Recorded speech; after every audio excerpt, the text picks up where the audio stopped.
Sa video na ito ay pag-uusapan po natin ang napakainit na balita tungkol po sa naging pagpupulong or meeting ng Ripple at ng Bank Social. Ayon po mismo kay Ginoong John Wingate, siya po ang CEO ng Bank Social. Ito raw ay ang pinakamagandang meeting sa kasaysayan ng international settlements. Aba, grabe. Ganun ka big deal. Ayan, sa video na ito ay aalamin po natin kung ano ba ang laman ng meeting na yan. Ano po ang koneksyon ni na XRP, HBAR at saka BSL. At higit po sa lahat ay atin pong aalamin kung ano po ang posibleng maging epekto nito para sa atin bilang mga Pinoy crypto enthusiast. Pero bago po tayo magpatuloy ay pakibasa na lamang po muna ang disclaimer dito sa ibaba ng ating screen. Harayan, simulan po natin sa ating unang katanungan kung ano nga ba ang nangyari sa pagpupulong or meeting ni na Ripple at Bank Social. Nito pong May 24, 2025, kahapon lamang po yan, ay ibinahagi ni Ginoong John Wingate sa kanyang X account, dating Twitter, ang isang post na agad na nagtrending sa crypto community.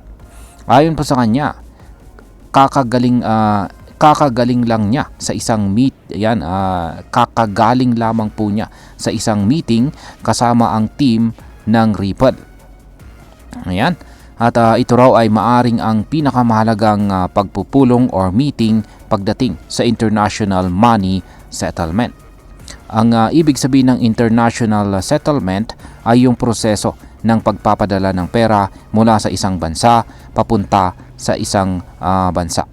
At kadalasang ginagamit po ito sa mga bangko, remittances at saka global finance.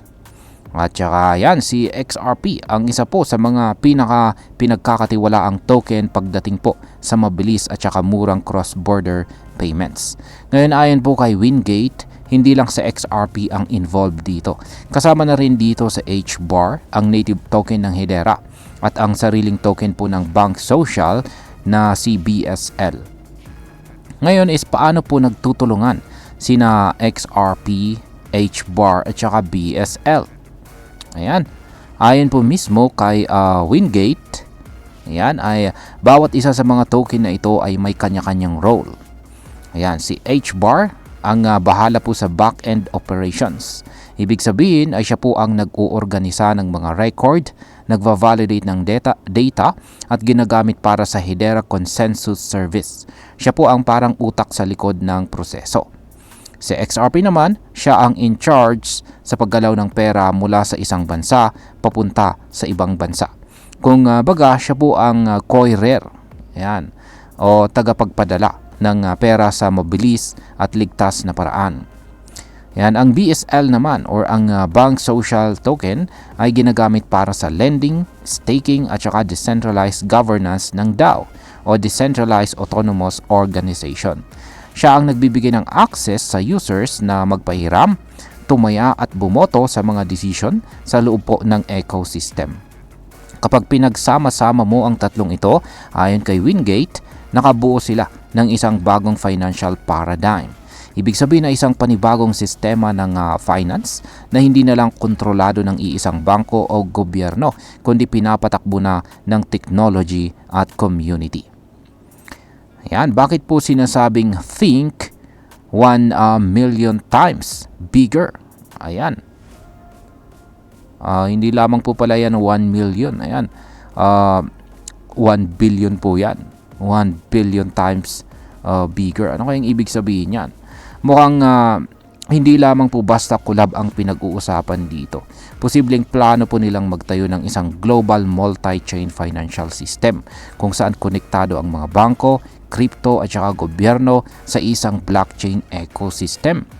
Isipin mo to, direct na makakabili ng crypto at saka stocks mula sa mismong bank account mo gamit ang isang app na pinapatakbo ni Hedera at may support para kay XRP Ledger. Ayon po sa isa pang tweet ng Bank Social noong May 19, sinagot po nila ang isang tanong tungkol sa kanilang platform ng simple pero powerful na sagot.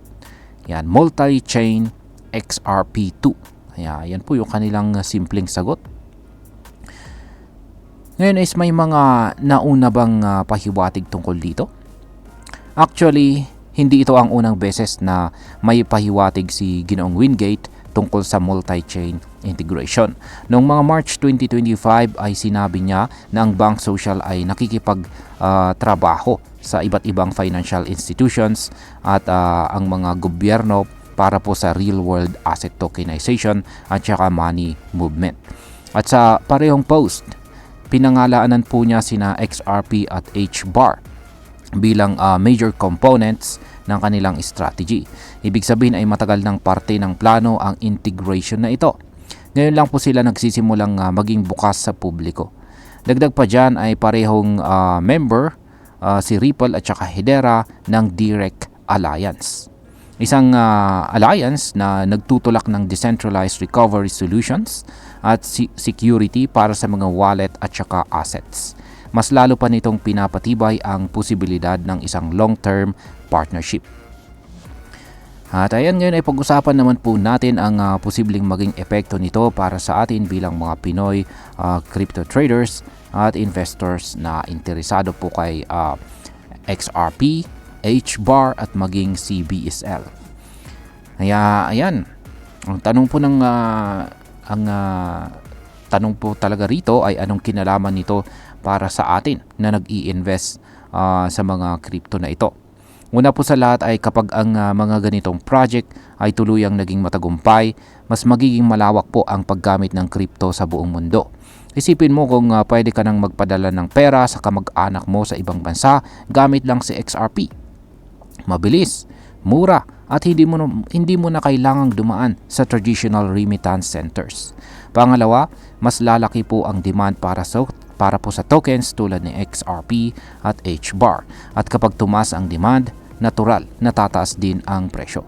Kaya kung hawak mo na ngayon si XRP or si HBAR, posibleng malaking kita ito sa future. Pangatlo, mas magiging legit ang crypto sa mata ng mga bangko at gobyerno.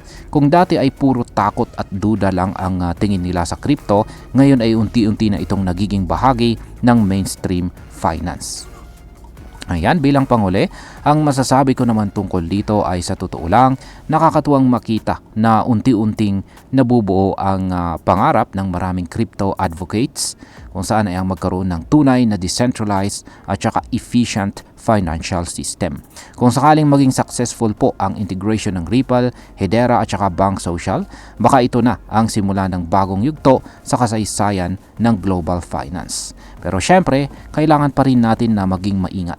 Wala pang formal partnership na ina-announce pero pahiwatig pa lang ito. Kaya wag po tayong basta-basta mag-all-in sa hype. Gamitin natin ang balitang ito para mag-research, magplano at maging handa.